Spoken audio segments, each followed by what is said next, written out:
میرا مفتی صاحب سے سوال یہ ہے کہ 12 ربیع الاول دن سنا ہے کہ حضور صلی اللہ علیہ وسلم کی وفات کا بھی دن ہے، تو اس دن خوشی منانی چاہیے یا غم منانا چاہیے؟ محقق قول تو یہی ہے کہ نبی پاک صلی اللہ تعالیٰ علیہ وآلہ وسلم کی تاریخ ولادت بھی 12 ہے اور دنیا سے تشریف لے جانے کی تاریخ بھی 12 ہے۔ صحیح۔ ہمیں اس بات کا حکم نبی پاک صلی اللہ علیہ وسلم کی شریعت کے اندر ہے کہ ہم نے جس کا انتقال ہوا اس کے لیے 3 دن سے زیادہ سوگ نہیں منانا۔ نبی پاک صلی اللہ علیہ وسلم کی واضح اور صحیح حدیث مبارکہ موجود ہے، صرف اس عورت کے لیے 4 مہینے 10 دن عدت کا حکم دیا، سوگ کا حکم دیا جس کے شوہر کا انتقال ہوا ہو۔ ٹھیک ہے۔ اس کی بھی جو لمٹ ہے وہ اگر حاملہ نہیں ہے تو 4 مہینے 10 دن پر پوری ہو جاتی ہے۔ اس سے زیادہ سوگ منانے کی، غم منانے کی کسی کو اجازت نہیں ہے۔ تو اب 12 تاریخ جو ہے نبی پاک صلی اللہ تعالیٰ علیہ وآلہ وسلم کا جب وصال ہوا تو ظاہر ہے کہ 3 دن سے تو بہت لمبا عرصہ گزر چکا، جو غم تھا وہ 3 دن منانے کی اجازت تھی۔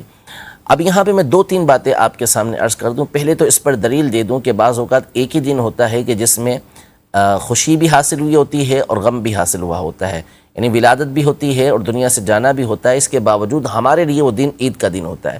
اس کی سب سے بڑی مثال جمعہ کا دن ہے کہ جمعہ کا دن مومنوں کے لیے عید کا دن قرار دیا گیا اور سید الایام قرار دیا گیا، اور اس کی جو مختلف وجوہات بیان کی گئیں حدیث مبارکہ میں نبی پاک صلی اللہ علیہ وسلم نے حضرت آدم علی نبینا و علیہ السلام کے لیے ارشاد فرمایا کہ فیہ خلق آدم، اسی میں حضرت آدم علیہ السلام کی ولادت ہوئی، وفیہ مات، اور اسی میں حضرت آدم علیہ السلام دنیا سے تشریف لے کر گئے۔ تو دونوں ایک ہی دن ہوا، یعنی جمعہ کا دن تھا اسی دن ولادت ہوئی، جمعہ کا دن تھا اسی دن دنیا سے پردہ فرمایا، لیکن اس کے باوجود ہمارے لیے جمعے کا دن عید کا دن قرار دیا گیا۔ ٹھیک ہے۔ حالانکہ ہمارے جد امجد کی، ہمارے والد کی ظاہر ہے کہ اس دن وفات ہے، لیکن اس کا ہمیں حکم نہیں دیا گیا کہ ہم اس کا غم منائیں۔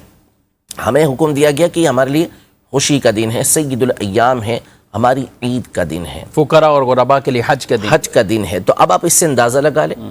دوسری بات یہ کہ مسئلہ یہ نہیں ہے کہ خوشی یا غم، تو جناب آپ غم منا کے دکھا دیں۔ 12 تاریخ کو جب ہم لوگ جلوس لے کے باہر نکل رہے ہوں تو پھر آپ غم والا لباس پہنیں اور آپ کے آنکھوں سے آنسو بہہ رہے ہوں اور آپ غم مناتے ہوئے روڈوں پہ کھڑے ہو جائیں کہ ہم غم منا رہے ہیں، تو آپ تو ایسا بھی نہیں کرتے۔ تو اس کا مطلب مسئلہ یہ نہیں ہے، مسئلہ کچھ اور ہے۔ تو خوشی منانا یہ شریعت مطہرہ کا حکم ہے کہ ولادت کا دن ہے تو اس میں خوشی منائی جائے گی، اور جب ایک ہی دن ہو وفات کا اور پیدائش کا تو ہم نے خوشی کے موقع کو لینا ہے۔ غم کی ہماری شریعت میں 3 دن سے زیادہ کی اجازت نہیں ہے۔ حیاتی خیر لکم و مماتی خیر لکم، کچھ اس پہ جی یہ تو نبی پاک صلی اللہ تعالیٰ علیہ وآلہ وسلم کی کثیر احادیث طیبہ اس حوالے سے موجود ہیں کہ ایک تو یہی جو آپ نے حدیث پاک بیان کی مسند بازار کی کہ میری زندگی تمہارے لیے بہتر ہے اور میری دنیا سے رخصتی بھی تمہارے لیے بہتر ہے۔ زندگی اس لیے بہتر ہے کہ تم سوال کرتے ہو، پوچھتے ہو تو میں تمہیں جواب دیتا ہوں۔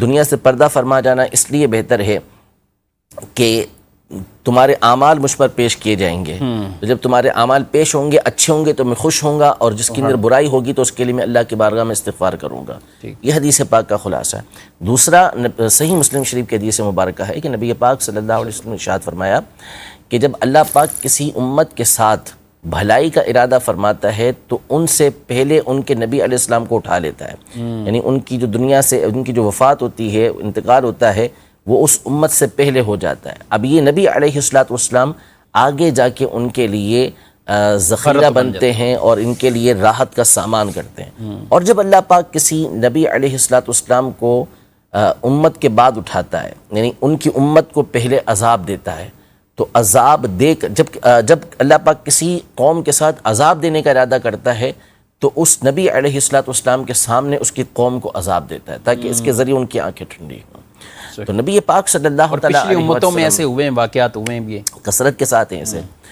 تو نبی علیہ السلام کا دنیا سے پردہ فرمانا بھی آپ علیہ السلام کی احادیث کی روشنی میں ہمارے لیے یہ بہتر تھا کہ نبی پاک صلی اللہ علیہ وسلم نے بالآخر ایک دن دنیا سے تشریف لے جانا تھا، لیکن ظاہر ہے کہ غم کی کیفیت اس وقت طاری تھی جو صحابہ کرام علیہم رضوان کے دور میں ہوئی، لیکن اس کے بعد پھر غم کی کیفیت نہ رہی۔ ورنہ اگر اس بات کو لیا جائے تو یقیناً نبی پاک صلی اللہ علیہ وسلم کا دنیا سے رخصت ہونا یہ ایک ایسا غم ہے کہ ایک لمحہ بھی کسی کو پھر خوشی حاصل نہیں ہونی چاہیے، کہ ہر وقت غم کے اندر ہی بندہ رہے، لیکن اللہ پاک نے اس چیز کا حکم بھی نہیں دیا اور ہمارے دلوں کو اس پر رکھا بھی نہیں ہے.